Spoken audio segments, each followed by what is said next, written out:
Okay, so this is the second part of the video, for writing up your manuscript. So after having started and trying my own methods, of writing a manuscript with multiple papers as I went along, I started to realize how much repeated work I was doing, how much redundancy that I could have avoided earlier on. But I guess, you just learn while you write and as you go along. So the best way to save time and to be very effective that I have realized from my personal experience is to start your write up, when you are actually conceiving and going about with your study.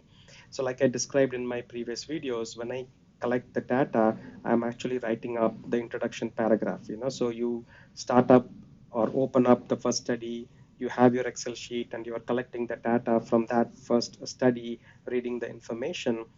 And the main thing to kind of realize is that all these studies are talking about the same topic, right? Like, for example, EUS guided liver biopsy, you have, let's say, 10 papers, and all of those papers talk about patient population that underwent endoscopic ultrasound guided liver biopsy.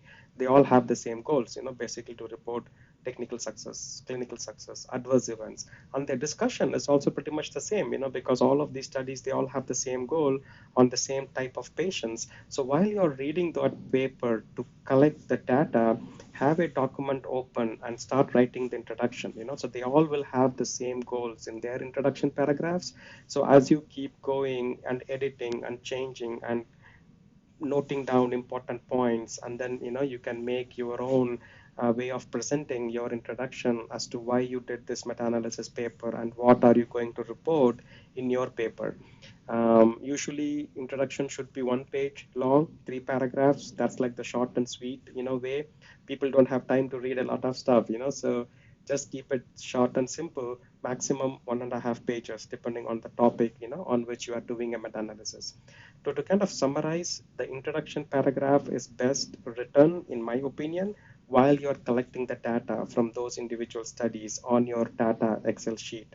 So you can imagine that by the time you are done with your data, your introduction paragraph is ready, right? On to my next video.